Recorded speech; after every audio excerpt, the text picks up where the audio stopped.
Welcome, and thank you for joining us. This is an important moment for all of us. And what's happening in this country right now is painful and powerful. And the Orange is the New Black cast wanted to let you know that we are here with you, and here for you.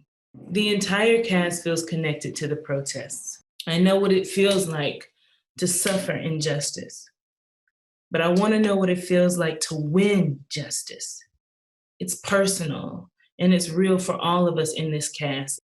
I know you are here because you cared about our characters, about what happened to them, about their inner lives. We need you to care about the real life versions of them too. We need to care about racial justice.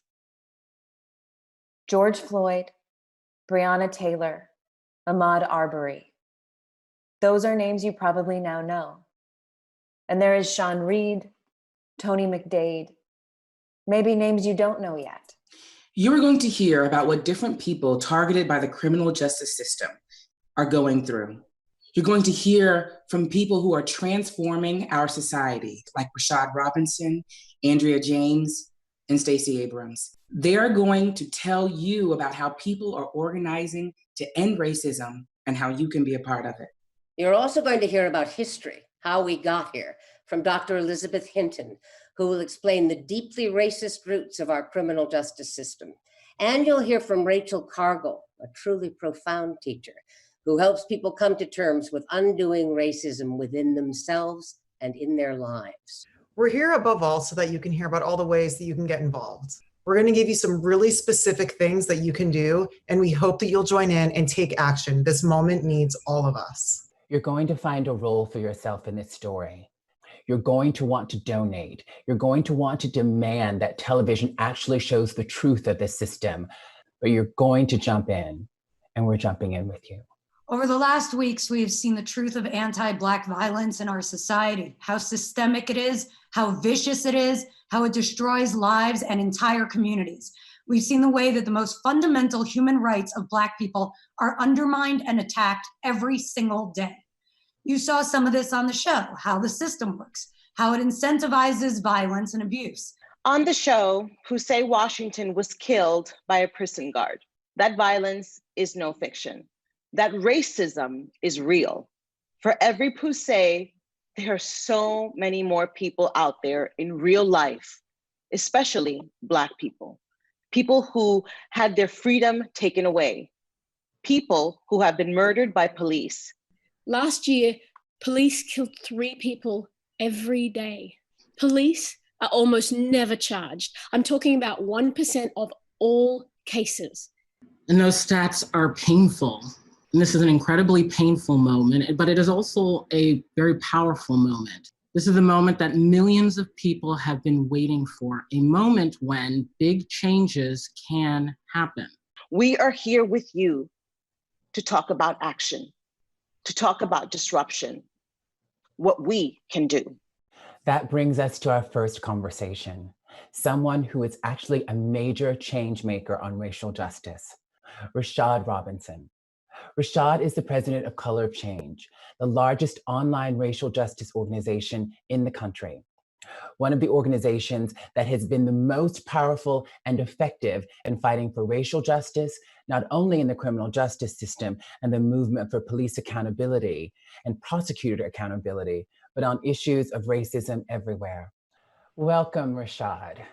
Rashad, a lot of people just want to know what to do, what's effective, what will actually matter. Sometimes it's hard to know what giving $10 does, or what signing a petition does, or even what being in the street really does. Right now, what is the goal we should be focusing on, and what is the most important thing our fans out there can do?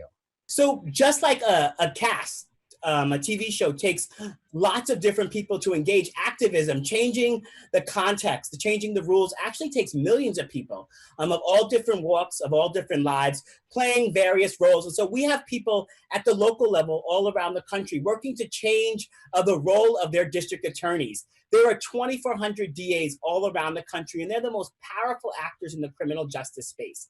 And we have to do work to change the rules about how they engage in justice, ensuring that they hold police accountable, that they stop running up mass incarceration, and people engaged can do that. And we are welcoming people to that effort through winningjustice.org. There are going to be people at the national level working to push for policy reform. And yes, protest and engagement on the streets matters, because we have to vote and we have to put people in office, but we have to hold those folks accountable. And so much of the movement we are seeing in cities around the country at changing the budgets around policing, at changing the sort of laws and rules around policing, so much of what's starting to bubble up is happening with the same people we already elected. But those people are now being challenged in new ways. So part of narrative change, part of rule change is changing what's acceptable, which is the floor, and changing what is possible, which is the ceiling. And that is what movement building is all about. So just don't give $10. Get involved in a local racial justice organization in your community. Get involved in an organization like Color of Change. Make your voice heard. Talk to the people in your networks, your friends, your family. Have those tough conversations about racial justice. Continue to do the work to challenge people in the workplace, challenge the corporations and the businesses where you may work to not just say Black Lives Matter with a hashtag, but ensure that they make Black Lives Matter. We have the power to make a difference in this era, but it's gonna take us working on all cylinders to do it. And so I just wanna welcome you into this work to make justice real.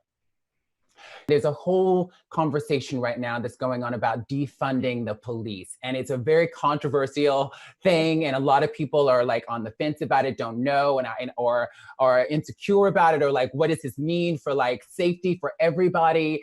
I'm one of those people who is kind of has questions about it. Can you talk a little bit about what defunding the police might look like? And for people who are kind of like, I don't know about that. Can you talk a little bit about that? So what it means for me is this. For the last 20 years in this country, violent crime has basically steadily went down. But we have continued to put more and more money into police budgets. We've given them tanks and military-grade equipment. And when you go into many communities, many Black communities and brown communities in particular, what you'll see is communities that don't have fresh food, communities that don't have good schools, communities that don't have healthcare, but communities that have a lot of police. And so what we're talking about here is divesting from the things that have not kept us safe and investing in the things that do. And so it's not that we don't want to have a system of rules, that we don't have consequences for people that hurt us, that we don't sort of have law, we don't have laws and we don't have rules. But what it does mean is that in this era, we have put a lot of money into policing.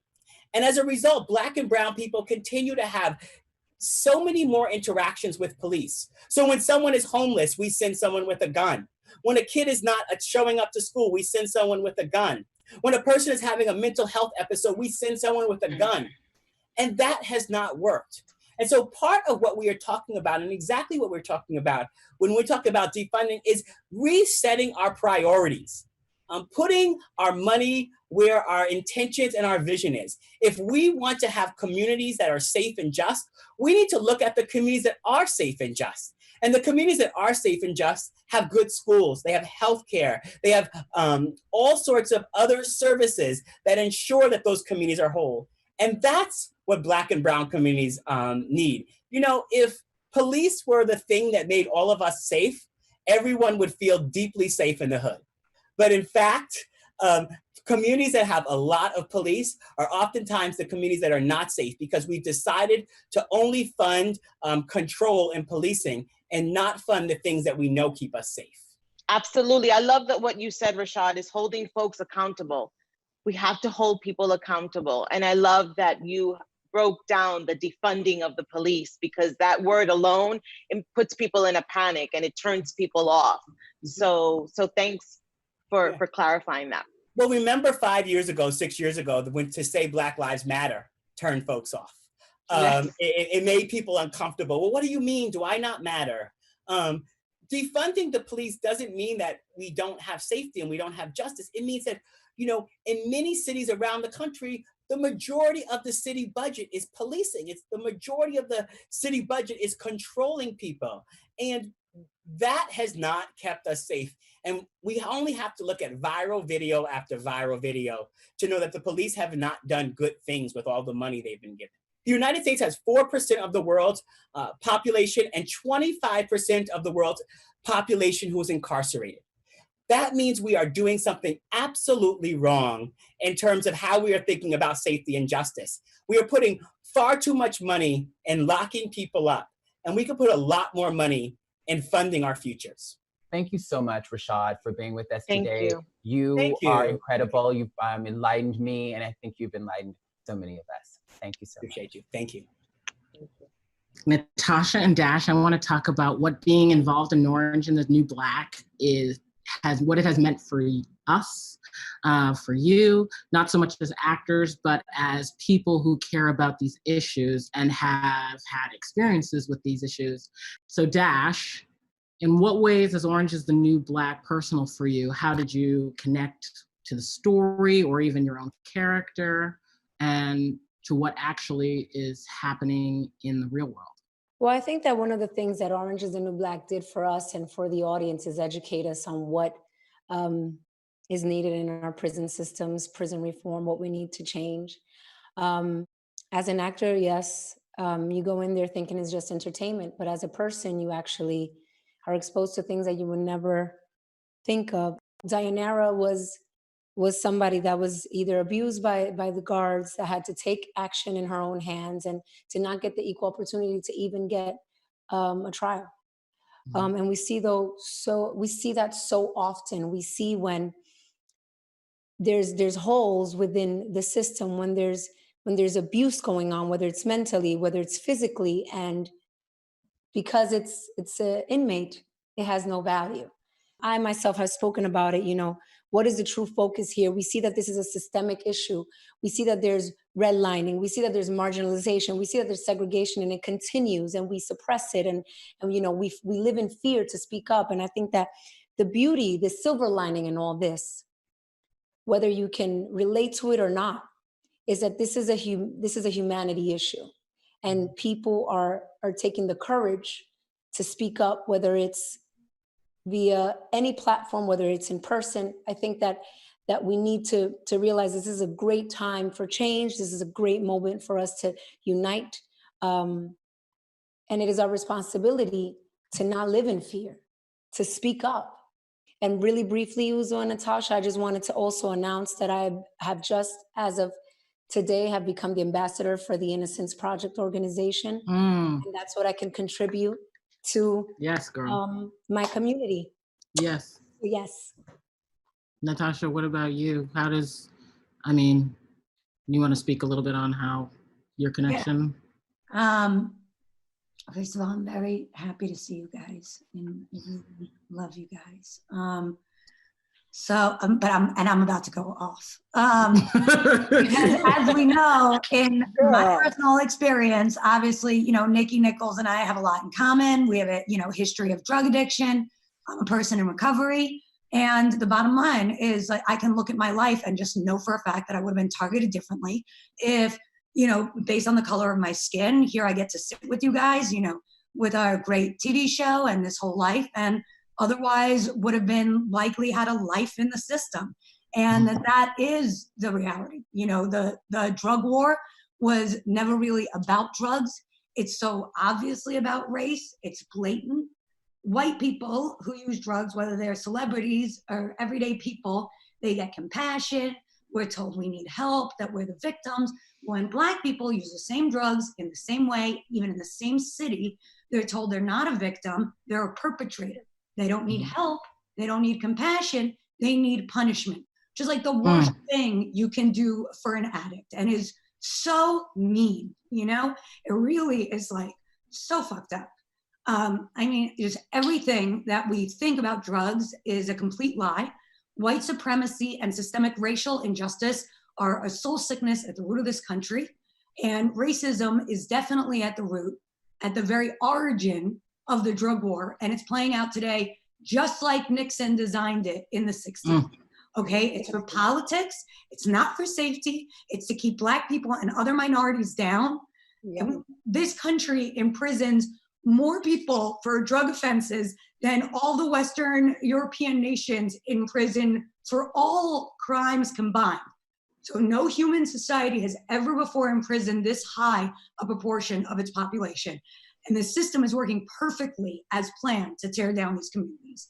So that's just how I feel, you know, that this country is clearly built on a Native American burial ground, and that the entire thing is built on a lie. And the drug war specifically really accomplished its mission in giving our government a license to kill. That's right. So it makes me very upset. That makes me upset, you guys. You know, the first thing that I learned from doing when we started Orange was that good people can make mistakes, but people of a certain hue will go away forever for those mistakes. I know good people who have lost their freedoms, whether it's physical freedom because they're still a part of the prison systems, or their lives could never be restored because of the effects of being made part of the system. And I think for myself, walking through the show, I thought what was beautiful about it, and I think the thing that was like the carriage that I would hold, was the empathy for the individual, that the people that we're playing are so much more, I can't hammer it home, so much more than a number, than the crime, because how they even got here almost had this much to do with what put them in the system. I think it was Taylor who said, you know, earlier today, that as much as you all have enjoyed, everybody has enjoyed these characters that we're playing, there are people who are living this every single day, this experience. And the question becomes, how did they get here though? And why some and not the other? You know, and that's the thing. Natasha, your story, all of it. But I know we have to spread the love and share it out. I love you guys. You know I do. I love ya. We have to keep the conversation going. Love ya. Love you guys. There is so much at stake in these conversations that we're having right now. Now, before I introduce the next guest, I just want to put a couple of stats in your mind to think about. Police violence is one of the leading causes of death for young men of color. If we don't change policing, think about this now. 1 Black man or boy out of every 1,000 Black man or boy will be killed by a police officer. That is staggering. 1 out of 1,000. Just think about that. And now let's talk about our women. The police and the whole system treats Black women differently too. There's a term called, and I want to put this out there and I want you all to remember this, adultification bias. And what that means is young Black girls are held to a higher standard of maturation than their age really, their level of development really is. Prosecutors send Black girls into incarceration 3.5 more times than white girls. And Black women and girls are constantly harassed and driven into the system for the smallest things. Things that white women and girls don't even get arrested for. And this whole system of attacking Black people has created a world in which almost 1 in 2 Black women have a loved one in prison or in jail. But we know you're not here just to hear from us. So let's bring in a real expert. Let's bring in some history. I'm so happy to introduce you all to Dr. Elizabeth Hinton. She is a professor of history, African American studies, and law. 3 times a degree, okay? At Yale University. She's an expert on the persistence of poverty and racial inequality in our 20th century America and why it's systemic. And she's going to talk about why this whole cycle has started, what started it and why it continues to persist. She wrote her book, From the War on Poverty to the War on Crime, The Making of Mass Incarceration in America. Dr. Elizabeth Hinton. I'm so excited to have you here. Please so excited to be here. break down the history for us. Okay, so I think Natasha actually said it really good. She said, I wrote this down, this country was built on a Native American burial ground. So if we want to understand anything about how we got here, we have to go back to the genocide of Native Americans and slavery. So as soon as these white settlers started coming over and settled in colonial New England, they organized these militias known as the Indian constables, right? To basically surveil and monitor Native Americans and to protect themselves against possible Native American retaliation, okay? In the South, you had these organizations of white men into similar militia type groups. And basically any white person in the South had legal authority over any Black person. So if you're white in the South, you had the power to arrest a Black person. I mean, we already see the legacies of that today, right? Most recently with the killing of Ahmaud Arbery, but Trayvon Martin, this is the kind of roots of our stand your ground laws, okay? Slave patrols. So groups of white men just organize and decide we want to police slaves and we want to help the slaveholders out. They could raid slave dwellings. They could search them for contraband like guns, because of course slaves couldn't carry guns because rebellion was always a threat. And books, because we know it was illegal for slaves to know how to read and write, and maintain surveillance and patrol in general. So if we think about these functions, right? Raiding, surveillance, patrol, contraband, searching for contraband, these are really the kind of predecessors for policing and law enforcement as we know it today. And policing and incarceration has always been about protecting the social order, which is white supremacy, and controlling poor people and people of color. This has been built in the very fabric of our society. The very fabric.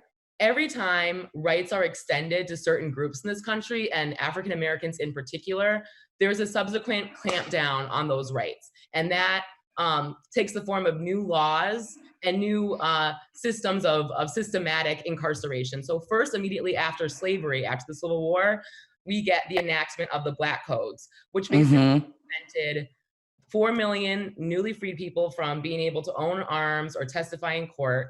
And most of these Black Codes established by the former Confederate states had vagrancy laws, which basically meant that if you weren't working for a white person as a Black person, you could be arrested and sent to labor in this new incarceration system administered by private industry, okay?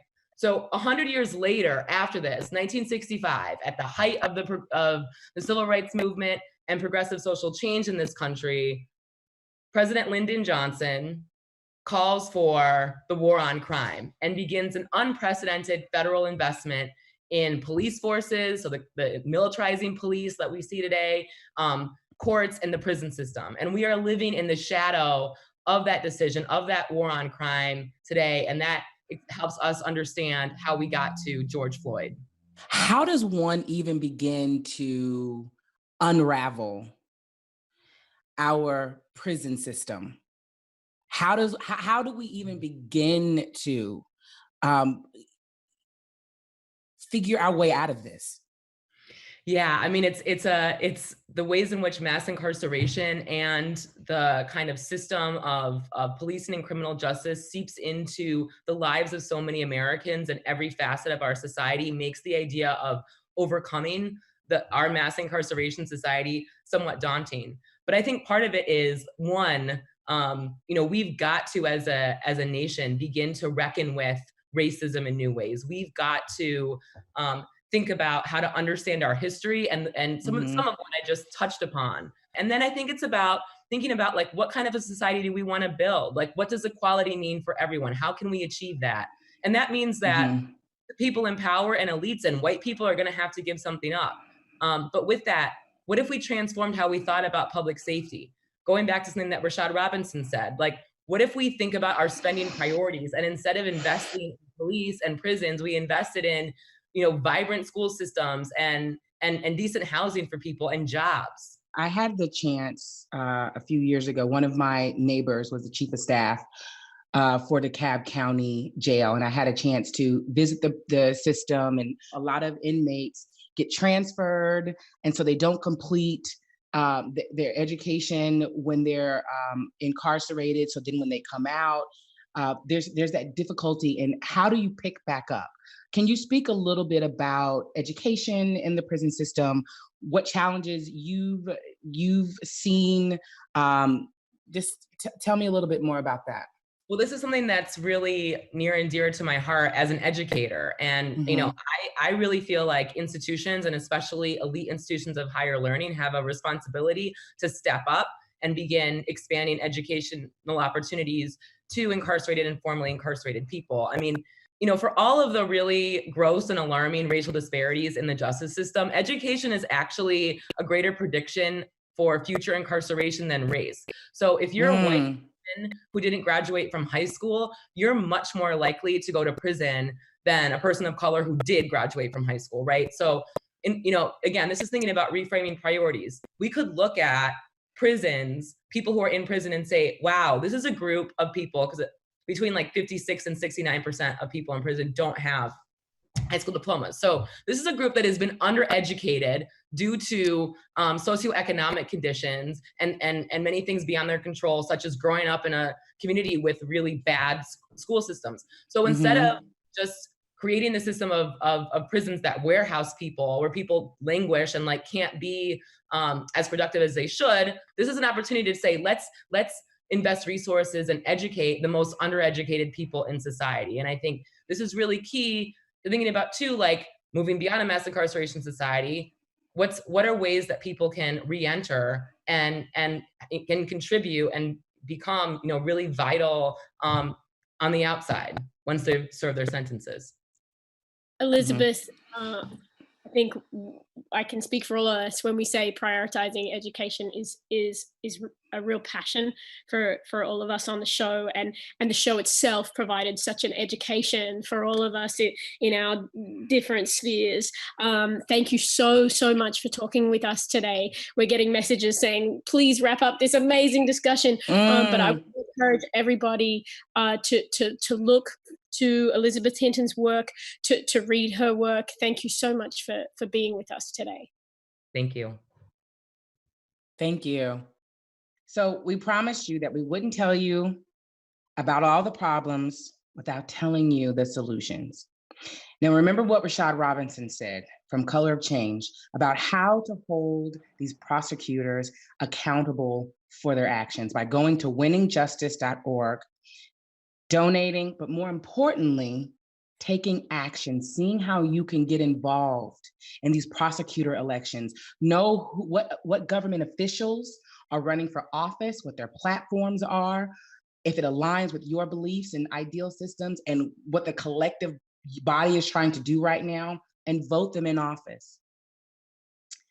We have to fight racism on every front. Please visit colorofchange.org.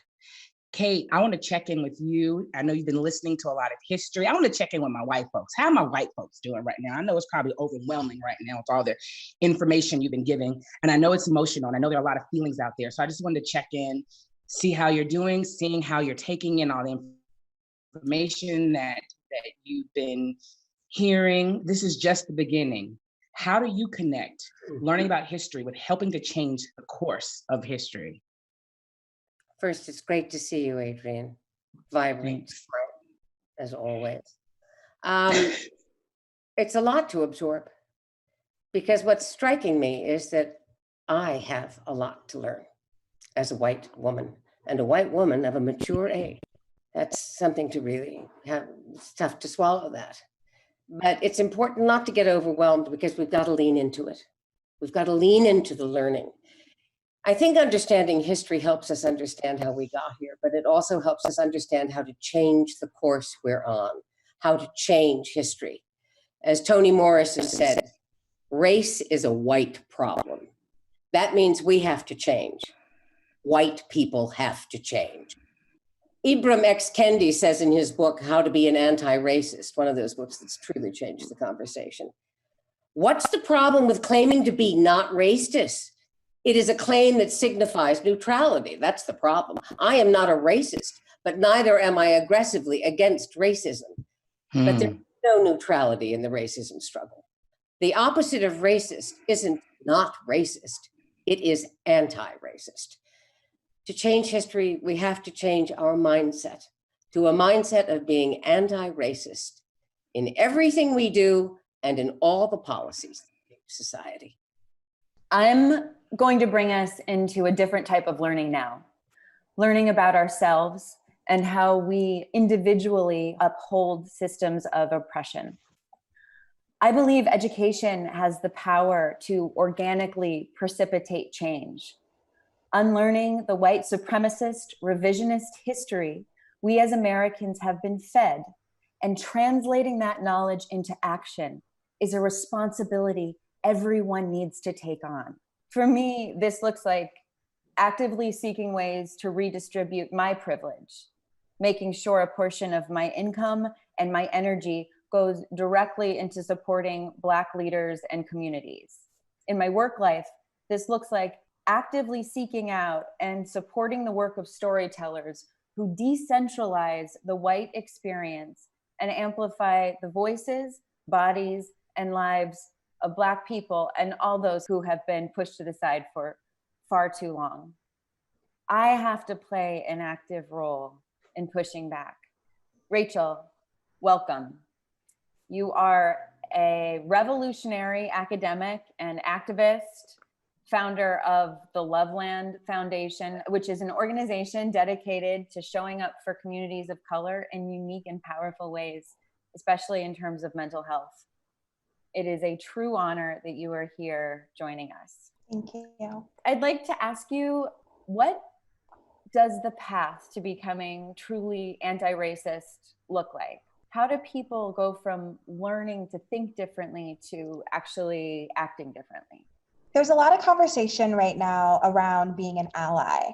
And as Brittany Packnett spoke recently online, and a conversation that a lot of Black people in general, particularly anti-racism activists, are having, that we have to move from being an ally to being an accomplice, to being an accomplice in upending these systems that are oppressing so many people and ultimately are killing us all. These systems were not made to be sustained, and they were created in ways that they cannot be sustained if they're not constantly oppressing some group.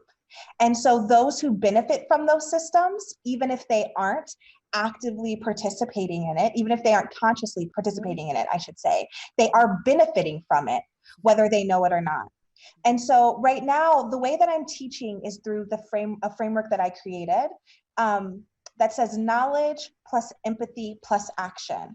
But we have to move it further than that, especially in times like these that are reflective of times that have been here for a very long time. Critical knowledge, radical empathy, and intentional action. And looking at each of those will help provide some sort of pathway to move from just being an ally, just saying I see you, to saying I am part of doing what needs to be done to upend these systems that are hurting so many. So I'd love to just go through each of those really quickly to explain how it looks and how you show up. With critical knowledge, when you look at, I encourage everyone to look at the books that they're reading about racism, about Black people, about American history. Who's writing it? Who gets to be the knowers? Who gets to be the experts? In my research, it's so many times that white people are being the voices for Black people and their experiences. So I highly encourage people to look out critical knowledge that is coming from the voices of the people they're looking to be an ally and accomplice to. So you really have to ask the question, who gets to be the expert and who gets to be heard? And quite frankly, who's getting paid off of anti-racism work? So if you're only learning and listening to white people, that's still not doing the work because you're not actually hearing and getting information on how to show up from the people you're actually trying to be an ally to. The next is radical empathy. I think when we think empathy, it's very passive. We're saying, oh, I see you, I hear you, I feel you. And I believe that we need to move far past being passive about how we're empathetic. And we need to say, how do I play into how you are hurting?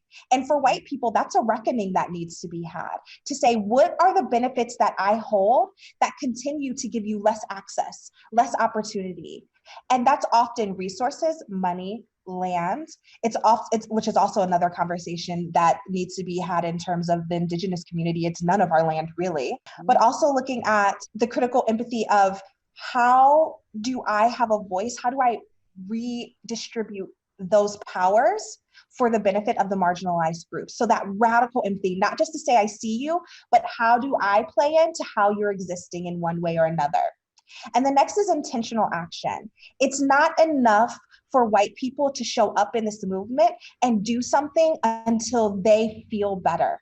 I often teach that anti-racism work is not self-improvement work for white people. It is not self-help. It's not a self-help space for white people to come in, to make a post, to throw money at an issue and say, I have checked off this box that I am now anti-racist. That's not how it works. Anti-racism work is not over until it has been proven to us that Black lives matter in a variety of spaces. During this program, we have talked about medical system, the prison system, the school system. There are so many ways that racism has been braided into our normalcy, braided into what we consider as normal, as the default of existence. And it's a little frustrating when we consider the ways that we keep saying these institutions this, these institutions that. Institutions are simply made up of individual people that we need to be holding accountable until changes happen. And so looking at that framework of knowledge plus empathy plus action, critical knowledge, radical empathy, intentional action, hopefully that can be a guide for how people are showing up in this anti-racism movement, not as an ally, but as an accomplice. I don't need you to stand beside me and say, I hear you, I see what you're going through. We need white people to say, I hear you, I recognize how I have benefited in a system that has a historical background that I am still gaining benefits from, and I am committed to being an accomplice with you to upend those systems until it is completely over. There is no stopping point until Black lives truly matter. So Rachel, when you mentioned about people we should be listening to, so who are some of those people that you think we should be listening to right now? For people who are trying to be educated about this, who are the voices who have not been at the fore of these conversations nearly as much as they really need to be? So I'm really excited to take this opportunity to highlight something. There's so much information online. There's books, there's templates, there's websites, there's people you can follow that it takes, especially in these times when there's so many articles of who you should be following, what you can be doing. I want to take this moment to say, are people who are practicing, who are coming into this space to say, I want to be anti-racism, are you only listening to the Black people with a platform? Are you only listening to the Black people who have so many followers who get you excited? I want to challenge all the white people to listen to what their Black neighbors are saying. Listen to what the Black children in their neighborhood are saying they need. Listen to your Black coworker. Listen to your Black teammate. Black voices matter at all levels. This is not, activism is not a celebrity playing field. It's not for who gets the most followers, gets heard the most. If you are truly anti-racist, you need to be listening to the Black people who are in your spaces, and you need to be doing what you can do to be an ally and accomplice to them, and not just following whatever trends are happening in any space of who you should be listening to. Anti-racism work happens on your platform. A lot of people think, oh, I only have so many followers. Your platform is your kitchen table. Your platform is your neighborhood. Your platform is your classroom. So people need to start taking personal responsibility for how they're showing up. And I'm in this space where I refuse to give any more check boxes for white people. If you follow this person, if you do this thing, if you show up in this way, no, I expect people to braid this work into their everyday lives. Anti-racism work is not a checklist, and this fight is not over until Black lives are proven that they matter. Rachel, I am so grateful for everything you just offered to us and everyone watching. It's exciting. You are a true guide in unlearning and relearning. I just want to mention your project, The Great Unlearn, which I actively participate in and really have been moved by, is a great way to begin this journey. It's donation-based, self-paced, and it's an incredible, well, you just were the greatest advertisement for it. I think that could be. So I encourage everybody to check it out. Thank you. Thank you so much. Thank you so much, Rachel. For me, being anti-racist has a lot of different dimensions. You have to think about how you can help, what people are calling for in terms of supporting a movement. But you also have to look at what's right in front of you. And that's what I've always felt. And for me, one of the things that's right in front of me is my daughter, is my young, beautiful Latinx daughter. How do I raise my child to be truly anti-racist, to be part of making a change? And not only just for her, but how can she influence her friends, her environment, and so on? Danny, I know that recently I reached out to you specifically because you're a new mom. And I know that this is real for you too. What does this look like for you? Girl, first of all, I appreciate you reaching out. You know, that meant a lot to me to just be able to express how I've been feeling. And as a mom, you know, to hear George Floyd cry out for his mother was heavy. And I have not yet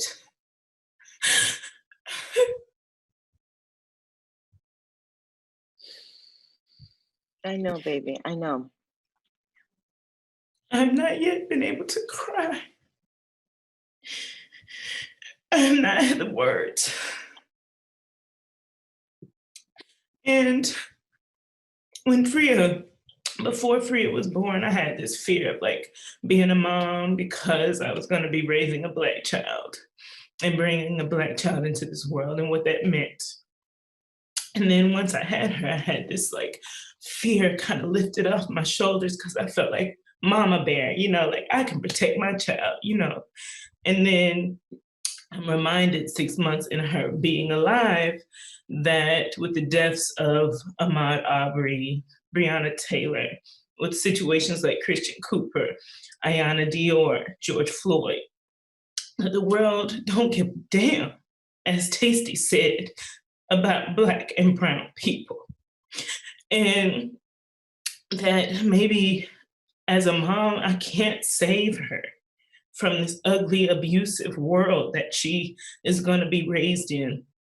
But when I look at her eyes, I'm like, you know what? I have an opportunity. I have an opportunity to raise a beautiful human being, and I can teach her that she comes from kings and queens, and that she comes from a strong people. And now, even though there's so many things that have been taken away from her, even before she came out of my womb, one thing is that they cannot steal her joy, that she will still be able to thrive, that she still will be successful, you know, and it's gonna take all of us. It's gonna take all of us. And like, I didn't really wanna do this in the beginning, but we have a responsibility as people in this world to educate and to add and to use all of our being, whether that is marching, whether that is our vote, whether that is an argument that you have to have with somebody about this thing. You know, it's going to take all of us. And so that's why I was like, you know what, I'll do this. So that's how I've been feeling. I'm just like, been feeling like a little nightmare. But I know there is hope. Absolutely. Danny, love you. And I'm so grateful to you for being here and for taking the time away from Priya to be here and be with us. She's still so little, and our babies need so much from us. Yeah. And in the beginning, it seems simpler to protect our bodies and our milk and our warmth and our love. And I'm getting to this point where we have a 2-year-old and she's out. I already feel her slipping away into the world. You know, we have her at the protest and her language is coming. So how do I talk to her about what we're doing there today? You know, okay, baby, we're here because all these people here believe in kindness and goodness for everybody. Trying to translate a deeply complex idea to a 2-year-old mind. And it's got to start early, and it's got to start now, because that bubble of protection, as you say, it doesn't last forever as much as we want it to. I'm kind of wrestling all the way over here in Australia, because you should know that these protests are echoing across the world, and they are meaningful across the world. And we are saying his name across the world. And we are addressing our own deeply rooted systemic racism here in Australia. It is worth saying that I am a white woman, and I am the mother of an Indigenous child, which has levels for me. It's worth noting that this country was founded on a racist idea of terra nullius, that there was nobody here, that none of the 260 plus nations that inhabited this continent even existed. From the founding of this country, the system has been racist, and they have enacted things like the White Australia policy. They have actively stolen children from their Black mothers and tried to cut the ties of culture. They have made language, traditional language, illegal to cut the ties of culture. So when you talk about Joy, it's that balance, because I want her to know that truth. I also want her to know my family's history of the Holocaust, that history of survival. I want her to know her Indigenous history of survival, but I also want her to feel strong and joyful. I think that one of the things that strikes me hearing both of you guys, who I love so much, and one of the things that we have in common, right? Not only are we mothers, but we're strong women. And one of the things that I said to Danny in our conversation recently was, my daughter at the age of 17, I'm watching her and I'm thinking, wow, I did something right. I did something right because I have this amazing young woman who is using her voice. My daughter, unlike myself, I am an Afro-Latina. That means African runs in my blood, newsflash to my Latinx folk. But my daughter, it runs in her blood too, but she is a light-skinned Latina, right? Who sometimes others forget that she is other, right? That she is a minority. So she hears things. She's in conversations with people that forget, because conversations are being had in rooms when we're not in those rooms that are damaging, that are hurtful, that are filled with hatred. So my daughter, instead of being silent, she uses her voice. And so I share this, right? Because I know that we all have little girls, right? We have girls, we have women, future women, and they're watching us. My baby watched me, and 17 years later, that baby is marching. That baby is writing to congressmen and women. She is writing to the Senate. She is writing to assembly people. She is writing to the representatives of our district. She is awake and she is making a difference. So what I say to you beautiful mamas out there is pay attention to what you're saying and what you're doing, because your children are watching and your children are learning from you.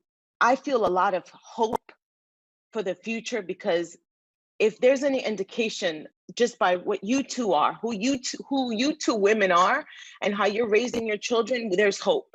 There's hope. So as much as we are in pain right now, we have a responsibility. We're raising the future. We are raising people who are going to do hopefully a much better job than we've done. So I think it's also really important that we learn, above all, that we have to ask for help. You know what I'm saying? We have to have conversations. We have to have open dialogues. Let's learn from one another. But I also want to be very, very clear about this. Asking for help doesn't mean making Black people do the work. People who are not Black need to listen and then make it their job, not Black people's job, to understand, okay? Make it their job. And I'm gonna say it again for the people in the back. It is not Black people's responsibility at this point in the game to continue to educate you. And I've been exhausted the last 2 weeks. So I can only imagine what it is to be Black in America and have to constantly educate people over and over and over and over and explain to them. The Latinx community stands with you. All humans stand with you. Yaya just said it. People are marching all over the world. We are here with you. Let's continue to use our resources. I love you, mamas. I love you, mamas, so much. And you are raising proud girls. I know it. You are raising queens. I love you guys. Love you too. And as we talk about allyship, you know, I want to acknowledge my girls. They didn't ask me to do this, but I want to acknowledge Natasha and Kate and Taylor for stepping up to the plate as my white sisters and not making this our responsibility as people of color to put this together.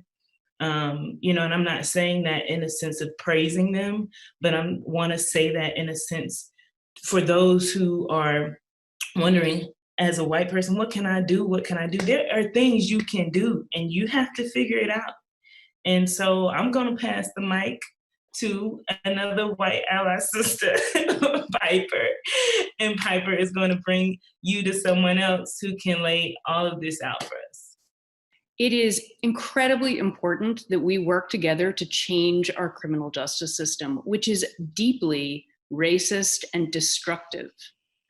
I can tell you that from my very first day in prison, it was crystal clear to me that the criminal justice system treats Black women and other women of color much more harshly than white women like me. Widespread racial injustice, including police violence, takes place in the name of public safety. But that is a lie that millions of people across America are finally rejecting out in the streets and in other ways in their lives. No one has worked harder to expose the lies that prop up the criminal justice system than the people who have been through it. I am so thrilled to welcome a woman that I have so much respect and admiration for, Andrea James, who founded the National Council of Incarcerated and Formerly Incarcerated Women and Girls. So Andrea and I were locked up in the same prison, the basis for Litchfield, although we were not there at the same time. The National Council is one of 8 justice reform organizations that benefit from your donations to the Poussey Washington Fund. We created the fund last year as part of the final season of the show. And almost 9,000 fans of the show, so many of you, have donated in just the last 10 months. So Andrea, I am so happy to see you. Thank you for joining us today. Can you just start telling us a little bit about the work of the National Council specifically, especially in such difficult times? Thank you, Piper. It is an honor to be here and to have another opportunity to share this information with you, Piper. And we are so grateful for all of the support that you continue to provide for the work that's being led in this country by formerly incarcerated women. The National Council for Incarcerated Women and Girls is an abolitionist advocacy organization and network of incarcerated and formerly incarcerated women and girls working for significant decarceration of women and girls on our way to our goal of ending incarceration of women and girls.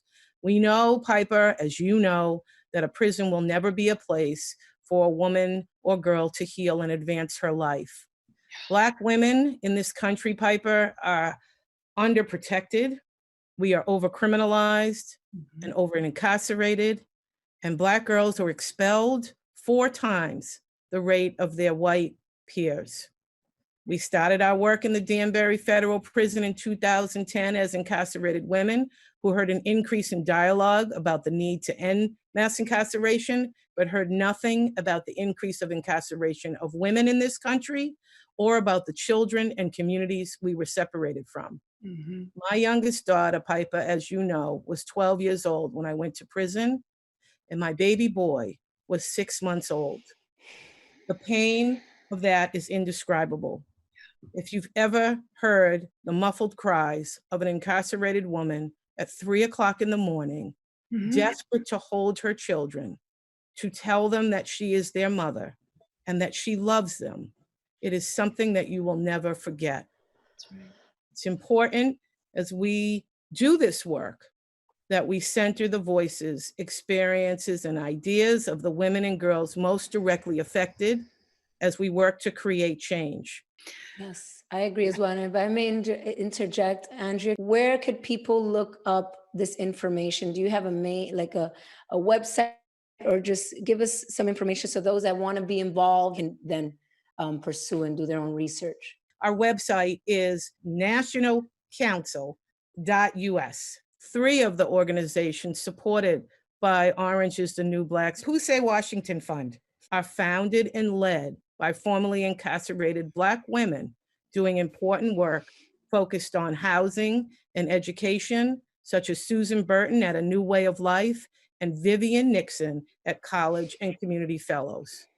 And here at the National Council, we work under our national infrastructure of reimagining communities, demanding that resources be shifted from prisons and policing to investing in communities, creating community-led systems, stopping the separation of mothers from their children through our primary caretakers work, economic development for formerly incarcerated women, and also our most important national state clemency campaign. We're asking governors to use their clemency power to commute the sentences of women who are elderly, pregnant, sick, terminally ill, survived and punished, and long-timers. We hope you will join us in our national campaign to end incarceration of women and girls, as you have always done, Piper. And we believe it's inevitable. We're going to get there. We're going to end incarceration of women and girls, and the National Council is here to help us all get there sooner rather than later. Thank you. Thank you so much for being here with us today, Andrea. I hope that everyone who is watching will donate to these organizations. Please donate today if you can. Piper, thank you. And Uzo, welcome back. It's good to see you. Stacey Yvonne Abrams is as frank and fierce and formidable as they come. In 2018, Abrams won the Democratic nomination for governor of Georgia, making her the first African-American woman in the United States to be a major party nominee for that office. She lost the race 49% to 50%. She did not concede the election, but sought to stop voter suppression in Georgia by founding Fair Fight Action, which filed a comprehensive lawsuit currently in federal court challenging the constitutionality of Georgia's election system. She was her high school valedictorian, has a master's in public affairs, holds her JD from Yale, was the first Black woman to give a response to the State of the Union, and the first Black person elected to lead in the Georgia House of Representatives. I also happen to know that Leader Abrams is a bit of a Trekkie and has not only referred to, but has emulated Captain Janeway's unflagging moral compass, even when it appeared that all was lost. Welcome, Leader Abrams. We're very honored that you agreed to join us for this event. This is my honor. In a recent Washington Post article, you were quoted as saying, "We live in a time where we have purported leaders who claim to speak for us, but do not know us. And in that ignorance, they make decisions that are designed not for our success, but for our demise." Please talk about this problem and how, before we can eradicate it altogether, we can help to ameliorate it. Thank you so much, Kate. Thank you so much, Uzo, and all of you for having me here. I want to begin by understanding what power is, because ultimately that's what we're talking about. We're talking about whether or not people have the ability to set the course of their lives and to enjoy full opportunity. And what we know is that we tend to disembody power in our politics. We think of it as a system, as a structure, but it's nothing more than people. The same people who harbor prejudices, the same people who use dismissive or frankly critical language about us, the same people who vote to steal our power are the ones who hold it now. And we have to understand the difference. We've made our politics amorphous thing that is outside of our control, but really democracy is about every person having that control. Unfortunately, we live in a nation that from its very beginning has worked to dismantle the connection between people and their power. First, by only saying that white men who owned land could vote, and then forcing a nation through 240 years to claw back the promise in our founding documents. But what we know is that that fight has not stopped. And that fight is intertwined in voter suppression, in criminal justice, and the fight for systemic justice and our public safety. Each of those battles is about whether or not we are seen as human, seen as vital, and seen as American. My work, my mission, my passion comes from being the daughter of two civil rights activists who, as teenagers, faced arrest and ostracization because they believed that they were entitled to more, that their communities were entitled to more. I was raised working poor, although my mom didn't like that, so she called us the genteel poor. Still poverty. We just read books. But what she and my father wanted us to understand was that our commitment to service, to serving others, whether it was going to homeless shelters or to juvenile justice facilities, was how we reasserted our humanity. My mom and dad said no matter how little we had, there was someone with less. Your job is to serve that person. And that's where I begin every single day. And I mean, even just listening to you speak right now, Leader Abrams, and I've heard you speak numerous times, you are so powerful and a natural born leader. And we're seeing that reclaim of power happening right now throughout the country, in particular with Black women. And that has been an amazing thing to see. Can you speak a little bit about how that shift in exercising or making our voices heard within government, how that is changing America right now? We know that in the last few elections, Black women have actually outperformed every other demographic group in their level of voting.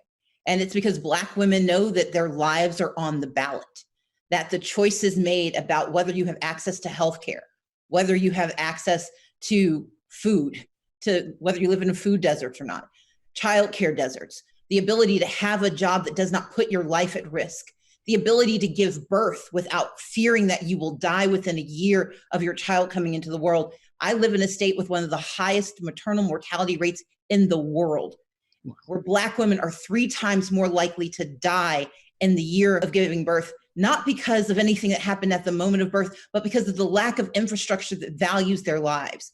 We live in a country that is stripping away reproductive choice. And for women of color writ large, and Black women in particular, that is often the decision between economic opportunity or economic servitude. Mm-hmm. And we know when it comes to the criminal justice system, Black women are twice as likely to be incarcerated as white women. And so if you look across the country and across the spectrum of issues, Black women have to be a part of the solution because we are often the victims of every single pathology that exists in our society. But I am joyful because I know Black women. I am the daughter of one of the strongest women I've ever known.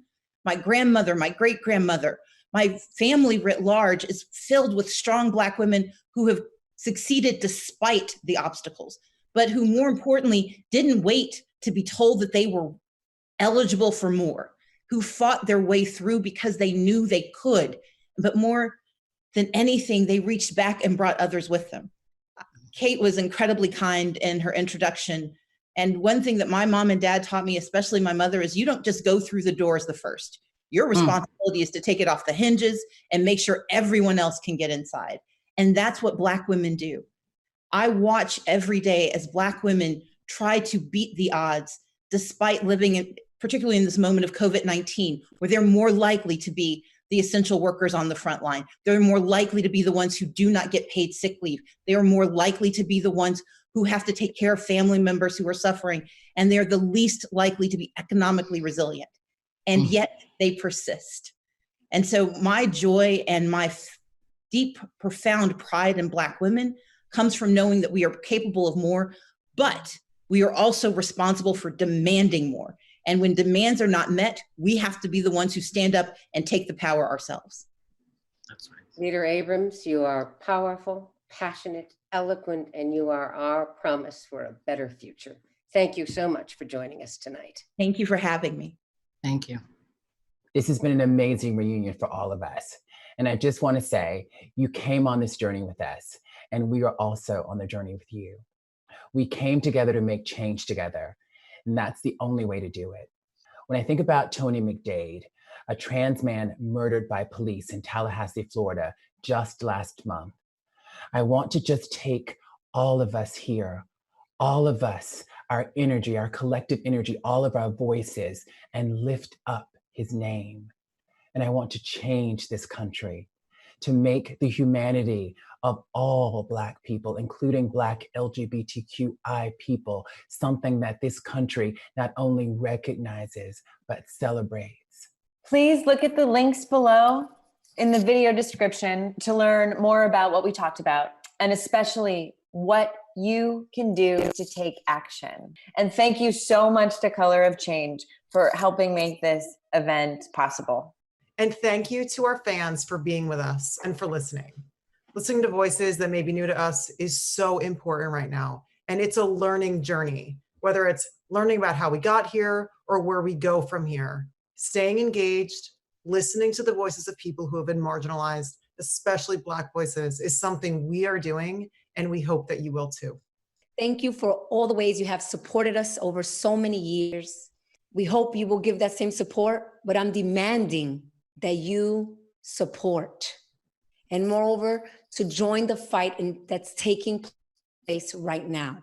The fight to end the anti-Black violence, the fight to change what we all know must change. If there is one thing I hope you take away, it's that this isn't just about individual police officers. This is about an entire system that we need to change. If you weren't part of that movement before, you can be a part of it now. I hope you take away with you the most important idea of all, that you can be a character in the story of change. Wherever you are, please know that we are with you. You have your strength inside of you, and we will be inspired by all the ways you go out and you use it. You can donate, volunteer, protest, sign a petition, get people at work together, or get your family and your friends together to say something or do something, and have that very brave conversation that we know is very hard to have, but it's all the more rewarding to have. And vote. Vote, vote, vote, vote, vote. Bye. Thank you for watching. Thanks for coming. Thanks for Thank you joining. so much.